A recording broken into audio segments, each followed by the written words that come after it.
Hi everyone, and thanks for joining in today. I'm thrilled today to be joined by a Corkonian, the lovely Steph O'Flynn from Cork.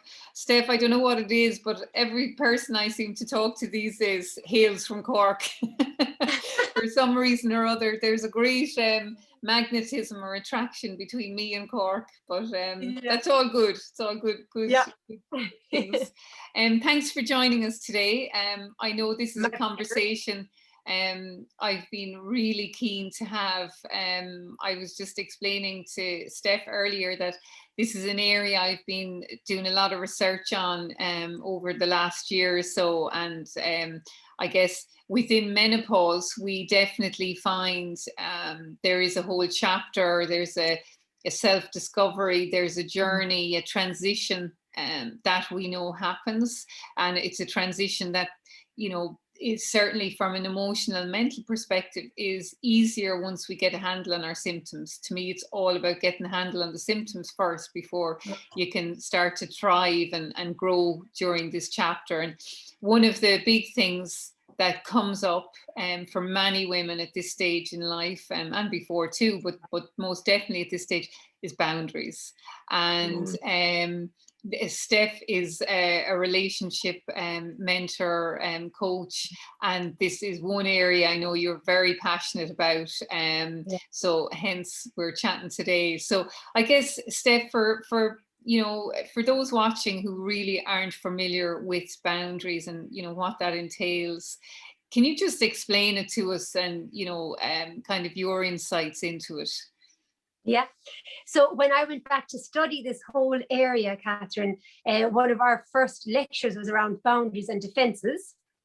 And I would have had no idea what even both meant, because in my own mind, I thought both were just an attack, a reaction to somebody, a way to protect ourselves, but by attacking back. And then I learned that they're actually completely different. So that a boundary is about showing up for ourselves by checking in how we're feeling, owning our feelings, and recognizing that all our feelings make sense, and then that our feelings are our creation. So somebody isn't making me mad or making me frustrated. That feeling of frustration is coming up for me to take action for myself. And then also to look at our needs and say, okay, what are my needs here, and how do I take full responsibility for my needs?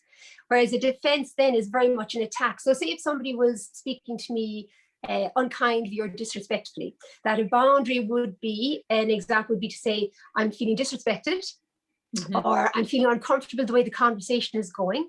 And if I continue feeling this way, I'm going to leave the conversation and hopefully we'll pick it up again another time. Whereas a defensive reaction would be to say, don't you dare talk to me like that, or how dare you, or you're talking through your head, or, just it's a reaction. So boundaries are a response where we're owning our feelings and speaking up for ourselves and showing up for ourselves. Whereas a defense then is very much an attack, a reaction, and blame you for you're making me so cross, or you're making me so mad, and you have to meet my needs.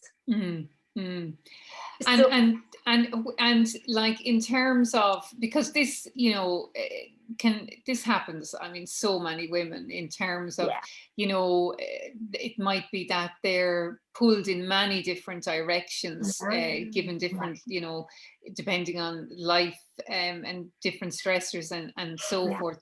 I mean, how do you advise women to kind of look after themselves in relation to this? And I know just earlier in the week, I was talking to Karen from Gendelity, and she talks about confidence in the workplace and having stock phrases, which I actually thought was a great phrase.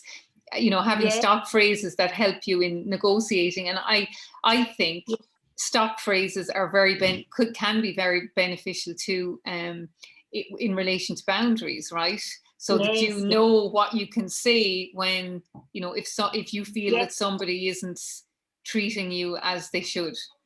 Yes. Well, and for me, Catherine, also, I mean, I think that the very first boundary, or the very first block for me to create boundaries, was to become comfortable or become even aware of my needs. Because I would have been as a mom of 4, when I started this study, I was very much focused on everyone else's needs, my kids' needs, my parents' needs.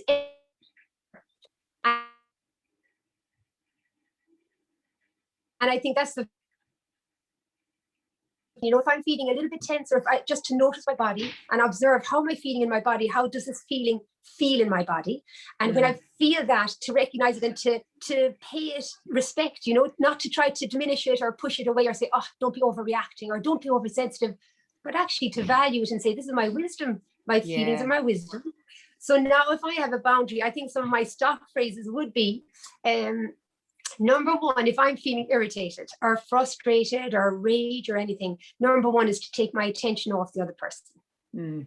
Because as long as I'm focusing on another person who's making me mad, I get stuck in that feeling and I remain stuck until they change their behavior or until they apologize or until they make me feel better. So number one is to take my focus off them, because as soon as I bring my attention back to myself, I'm really feeling much more empowered. And even though I might have grown up not at all even being aware of that, it's the very one thing to do, is just to take my focus off everyone else and stop blaming them and name calling them, and just bring it back to myself and say, okay, this feeling is my wisdom. It's for me. I'm creating it for me. And it's calling me to take action for myself. So it might be just to leave the conversation. It might be to say, I'm feeling disrespected. I'm feeling unconsidered or inconsidered. It's just about bringing it right back to ourselves. So bring our attention all the way back to ourselves. And I like that, the way you say you're checking in with your wisdom. I mean, that in itself is very empowering, isn't it? Because listen, every single woman who, by the time you reach your late 40s, even earlier, your 50s, when you're in the menopause journey, the wisdom that every single woman has is you can't box that, because it's so powerful. And I think that is a lovely little nugget for anyone listening to kind of take away, that bring it back to, this is your wisdom. And you deserve to be respected. And that is where, as you say, you take that moment and you disconnect from, the other person, the situation, so that you're actually, I guess, you're looking after yourself. It's and showing up as our own very own best friend. Really having our own back. And I think that, that of course I deserve to be respected, but primarily I deserve to be respected by myself. I need to show up for myself. I need to be loving and kind and be my own best friend all of the time. Yeah. And isn't that a struggle? I mean, as in, I would see that with a lot of the women that I work with. I mean, I work with beautiful, beautiful women. But I do see that there is a struggle there in terms of just having the appreciation for oneself, Yeah. And I think I learned that as well, that, I would have always been giving out my love and giving out my time and my energy, but depleting my own resources.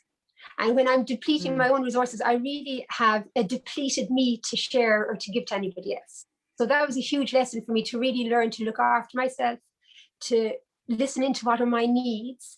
From the very first thing in the morning, I think before I used to just jump out of bed, it was like I was ticking off a to-do list straight away, and a to-do list to meet everyone else's needs, like school lunches, who's being dropped here, who's being dropped there. And now my morning is really for myself. And it's about just prioritizing myself, because then a better me presents a better me to everybody else. It's like gets a better me. It's like the full cup scenario, isn't it? You can't drink from an empty cup. Yeah. And what does that look like, Steph? What are the simple steps that women can take, to make sure that they are looking after themselves? Yeah. Okay. So I would have been at the other extreme totally, Catherine, that I had no self-care rituals in place at all. And so I needed to choose something really small that I knew I could show up for every single day for a number of days. So I picked something tiny, and it was to have a warm lemon water every morning, just a glass of warm lemon water. And that does sound tiny, but that's all it was a huge effort to prioritize that and actually make it before doing all the lunches or the porridge or whatever, And then as a result, that's now, I couldn't even go a morning without that. But then I started introducing, okay, I'm going to do some breaths. So I just take a few breaths in the morning, and it's really just to setting my alarm a few minutes earlier. Now it's about an hour earlier, but at the start it was like 10 minutes earlier before the whole house erupted and woke up. And now it's like my sacred hour, and it's just, I do a little bit of tiny bit of yoga movement. I go for my cycle with Buddy, the dog, for the morning, and it's just like taking a few mindful breaths. It's journaling. I love journaling. Yeah. Oh God, meet your sister on that one. I love it. Yeah. I find it's like it's very therapeutic, isn't it? Yeah. I feel I've been at counseling whenever I sit down and do my journaling. It's like, I've just unknotted all of those worries and thoughts in my head. I think I think with journaling, I do think it's like a massage for your brain. I really do. I just think the power of, and this isn't journaling on the computer, to me it has to be written pen to paper, old style. But the power of that transforming or changing from your head to the paper is just, I mean, it's worth its weight in gold. And I often think there's so much power in it that in a way it God, everyone should be doing it. No, I would have loved to have been introduced to it earlier, but that was now late in my 40s when I started journaling. But it has transformed my life. I think at this stage as well, there's so much going on in our lives, in our bodies, emotionally. There's so much that for me, it's like almost just dumping it out, putting it onto the pages, no judgment. So I never check my spelling or grammar or anything. I just let it flow. And I always have a sense of peace after it. Always. It's like I do journaling in the morning, and then at nighttime I do my gratitude journal. And I always do that right before I go to bed. And I think they're just nice habits. They're kind of habits for me, which is, as you were saying earlier, it's all about kind of enhancing our resources and, not depleting ourselves further, that, we have to kind of, take stock. And looking after our relationship with ourselves, it's the most important. I would have never imagined it till I went back to study it, because I definitely prioritized all my other relationships. But the most important relationship in our life is the one with ourselves. And then when we're really listening to our needs, that's when we can create the boundaries. Like, there's magic in it if we really tune into how are we feeling, and is there an unmet need here, and now how do I look after this? How do I create that need and meet that need for myself? Or create that boundary and meet that need. And on unmet needs, how do you, for someone to practically follow that through? So, how do you advise, if someone, because I think it can be difficult if you're not familiar with the word, if you haven't kind of had some education around it, so forth, it's very hard to find out what is my unmet need, and you have to kind of trace it back to get to the core root of the problem. But Annie, what steps would you say, can someone follow to, get to the root of that? Say if it's anger, or say like what are the most common? I would, you will talk to a lot of women in menopause who it can be frustration, anger, rage. There can be sadness, there can be grief as well. They would be some of the the emotions that felt, which all go back to a root unmet need. And I think if we can, if we honor our feelings, because Catherine, for years I had my feelings categorized as good or awful, and the awful ones like anger or frustration or irritation, I really tried to quench them. I really tried to put a lid on them, because it wasn't going to be good for the rest of the family, or it wasn't going to be kind. But actually I was being so unkind to myself.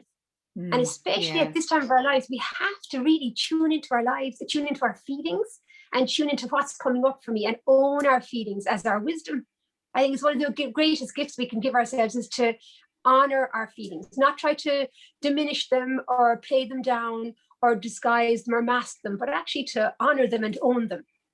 as ours, so that instead of saying, the owning is coming from an I place, so that I'm saying I'm feeling hugely frustrated here, rather than you're driving me nuts. Yeah, yeah, Or I'm feeling so inconsiderate, I'm feeling unheard here, rather than saying you never listen to me. It's a huge difference to own the feeling and really say how I'm feeling, rather than blaming someone else. Because if I say you never listen to me, I'm attacking, and there'll just be a counterattack. Yeah. If I say I don't feel heard here, and I just want to feel heard, I want to feel listened to. I want to be listened to uninterrupted. And there's a huge difference in that. So then I'm really owning my feelings and staying separate and taking responsibility for my needs. If I need to feel heard, I'm expressing that, rather than blaming and labeling someone else. And I think that's where being able to kind of figure out, if you are feeling sad, why. Yeah. And I think that's where I would often say to women I'm working with, it's, if you can't connect with that feeling straight away, it's, it can be helpful to, journal it, or just sit and try, sit with it as uncomfortable as it can be. It's sitting with it will help you understand, why am I feeling sad? But I think you have to be willing to sit with it and to accept the emotion, and it's a bit like, to me, I often think it's a bit like being a private detective. You've got to try and figure, where's the source of this? Where's the root of the sadness, of the grief, or the anger, whatever it is. It's finding, And to be gentle with ourselves as well, Catherine. Yeah. For so long, go gently. Without judgment, without any criticism. And that's why even now I try not to say, why am I feeling this? Because I think even the word why is full of judgment for me. So I instead I approach it saying, how come? How is it I'm feeling Okay, this? that's lovely. That's much gentler, isn't it? It is. It's a softer, it's how we speak to our best friend. We wouldn't say, why are you feeling this? Because when I ask myself why I'm feeling almost irritated, why are you feeling this again? And trying to figure it out. Whereas when we actually just allow ourselves sit with it and to see it as our wisdom and say, okay, how come this is coming up for me again? And when it comes up for us again and again, there's wisdom in that. It keeps coming up, Yeah. There's a lesson in it somewhere that our mind, our body wants us to learn, isn't it? It's a kind of a process that we have to listen to it. It'll keep knocking on our doors. And I know back in I think it was in October, I did an interview with Diane Danzebrink, the UK menopause activist, who's a friend of mine, and we talked about past trauma and how past trauma will come back in the menopausal years if you haven't dealt with it. And it is like that. It'll keep knocking on your door until you're ready to kind of work through it, whether you can work through it on your own or whether it's with a therapist. It really depends. But it's certainly, menopause is that time when our if there's any little hangovers or any little things left over that need to be closed off, this is when our mind will kind of come knocking. And it's just to sit with it with a softness, with a gentle curiosity. Understand it. And when do we create boundaries? I think so many of the women that I work with, they always know, but sometimes we get so out of tune with our intuition, we override it.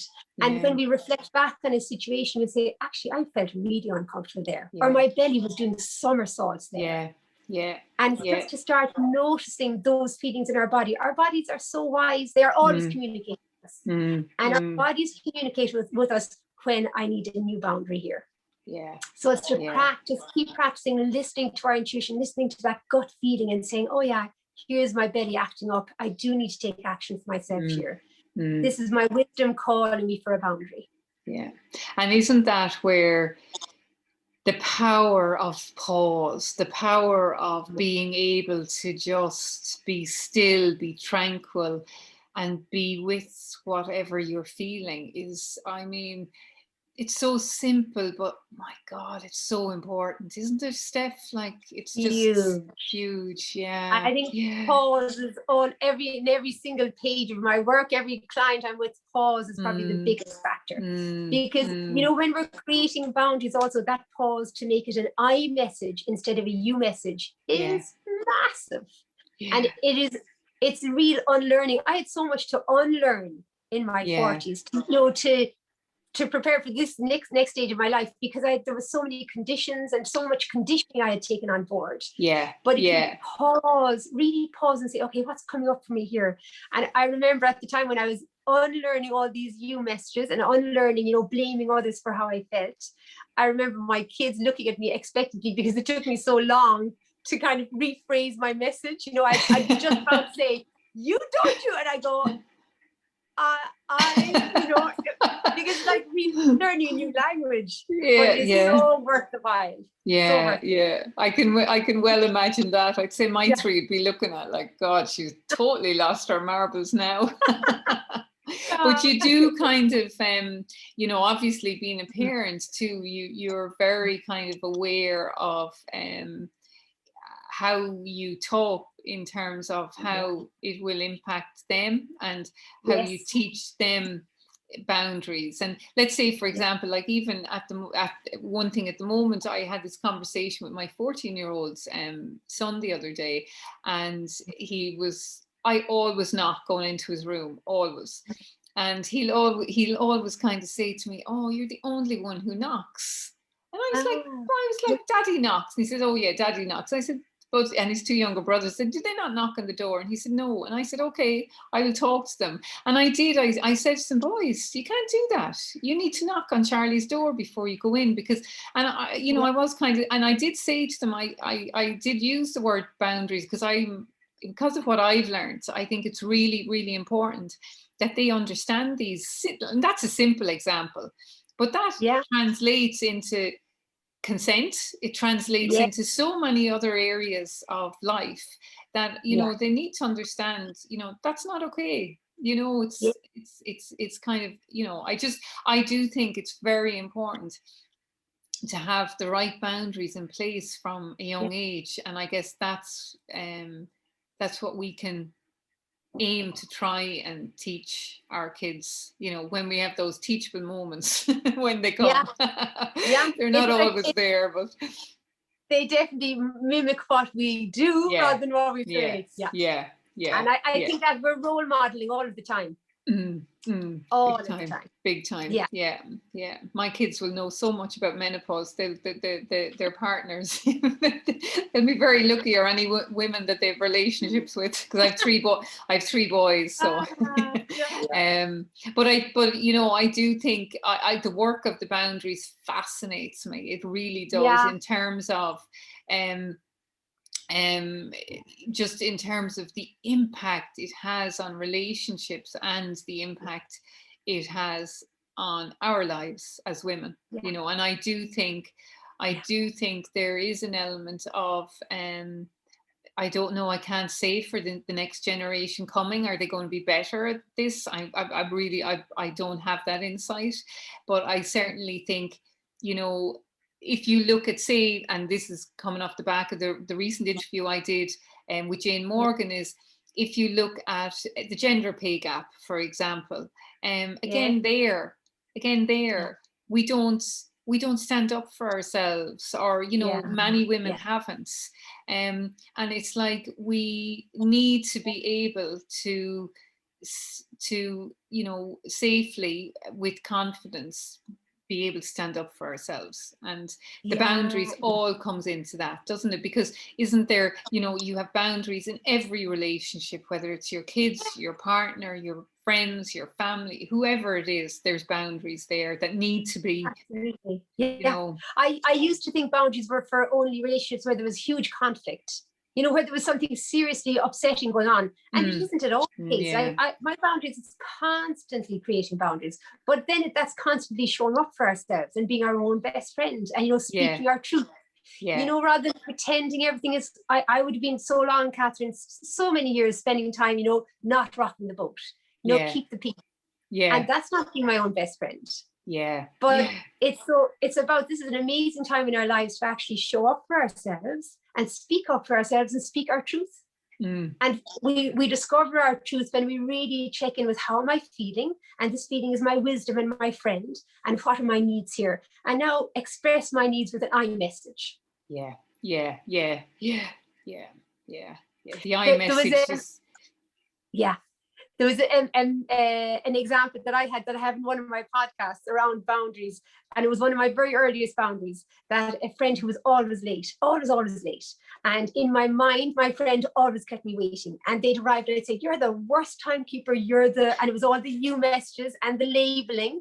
And then while I was doing the course in college, I met the friend again, and it was like a light bulb moment. I realized, oh my goodness, they're not making me wait. It's I choose to wait.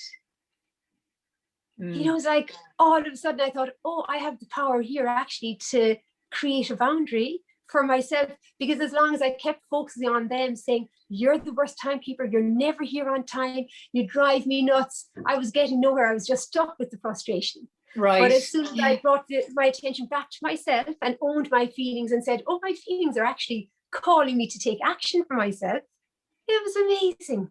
Yeah. It was just, so I just said, oh, you know, I remember them ringing me and they were already 10 minutes late. And they said, I'll be there in another 10 minutes. And I said, no, I'm actually heading home now. And it was like, I could do this all the time. And I never had done it. You know, I'd finally just spoken my truth. Yeah. And there's probably great freedom in that, I'd say. Incredible freedom, incredible sense of, oh my goodness, I'm finally looking after myself. I'm finally speaking my truth. Yeah. And we're so deserving of that love from ourselves and that kindness towards ourselves, you know, to just show up for ourselves. Big time. I think and it's looking for the small, that's a very practical example. I'm sure all of us can, you know, relate that back to something in our lives, you know, and it's just, and the key there is being able to kind of stop and pause and, you know, and like you realized you had that choice, you know. Yes, the pause is magic. The power of the pause. Absolutely. I don't if there was one word I could change in the world, it would be the word menopause. I just think there could be something so much nicer out there. but the one part of it that I do like is the pause part of it, you know, and that is that definitely, because this is a time where we do, just as you say, it's I just think the power of being gentle on yourself at this stage is so important. It's go gently. There's a poem. Did we not study a poem in school about something that was go gently into the night or something or other? But I must look that up actually. But I do just think the power of that is really, really important. And it's so simple. We forget, you know. Yeah.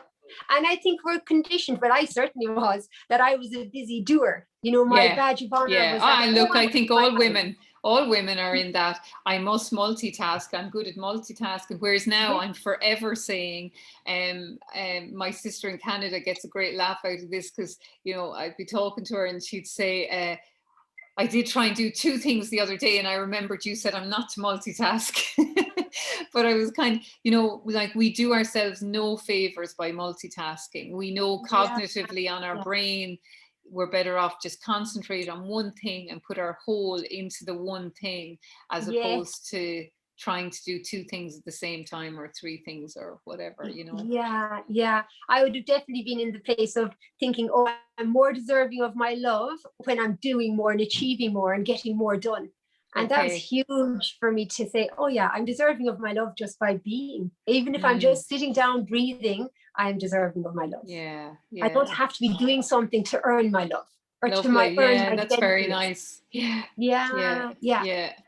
And I think once you can get to that stage, you've hit it, haven't you? You know, because you're nourishing yourself and appreciating it at the same time. Yeah. I think some of the keywords for me as well, Catherine, are gentle curiosity. I keep Yeah, I coming back to love that that. for You myself. mentioned that earlier. That's beautiful. Yeah, yeah, Yeah, and yeah, because yeah, I would have had a very harsh relationship with myself right up to my 40s. And then I thought, what am I doing? Beating myself up, just yeah. keep pushing myself to achieve more or do more. But Hmm. actually, if we're gentle with ourselves and Yeah, have that gentle curiosity with our feelings, not to figure it out, but just yeah, to understand it. yeah, yeah. That's Yeah. beautiful, Steph. Beautiful. Yeah. So on that lovely note, thanks a million for taking the time today. Thank And you. I will put a link to your website, but Steph's website is Amazing Me, Amazing You, and I'll put in the link. And you're on Instagram and are you Yeah. on Facebook, Steph? Are you? Yes, but I hardly looked at it. Most it's my Instagram and my Yeah. podcast. I have a couple of Okay. podcasts. Okay. Brilliant. Brilliant. So yeah, I'll share all those. Listen, it was fantastic to talk to you, and I know we'll talk Thank you. again. Because Yes, I thanks a love the million. work. I love the work that you're doing. It's really inspiring. So thanks for everything you're doing, and yeah, we'll definitely chat again. And Great. thanks Thanks a everyone for million. watching. Thank Yes, you. thank you. Thanks a million. Bye.